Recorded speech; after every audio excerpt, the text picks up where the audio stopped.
Cheminez chaque semaine à la rencontre de la Bible et de son histoire, à la rencontre du Dieu de la Bible dans notre histoire. Écoutez les mots du livre, feuilletez les pages du livre et nous émerveillez de ce qu'elles disent.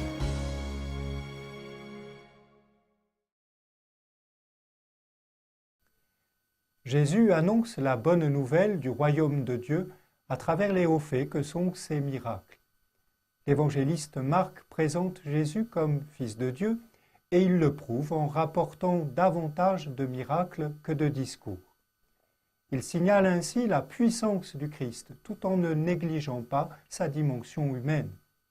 Il donne des détails sur les sentiments de Jésus, sa tristesse, son trouble, sa déception, autant que sur ses limites, sa fatigue physique.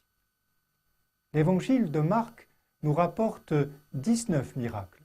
8 sont des miracles de guérison et indiquent la puissance de Jésus sur la maladie. 5 sont des miracles sur les éléments de la nature. 4 sont des exorcismes et donc une puissance, un pouvoir sur les démons. 2 sont des résurrections, victoire sur la mort. S'agissant de cette puissance de Jésus, les évangiles parlent plus volontiers de signes et de prodiges. Le grand signe miraculeux, c'est Jésus en personne, sa vie, sa mort, sa résurrection. Il est lui-même le signe de la bonne nouvelle du royaume de Dieu. Par ses hauts faits, Jésus s'est manifesté comme le Messie de la fin des temps.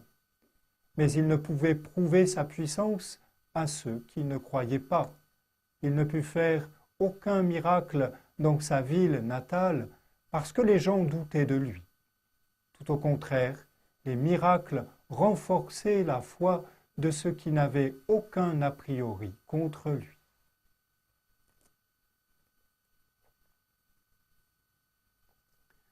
Jésus dit « Allez rapporter à Jean ce que vous entendez et voyez. Les aveugles retrouvent la vue et les boiteux marchent droit.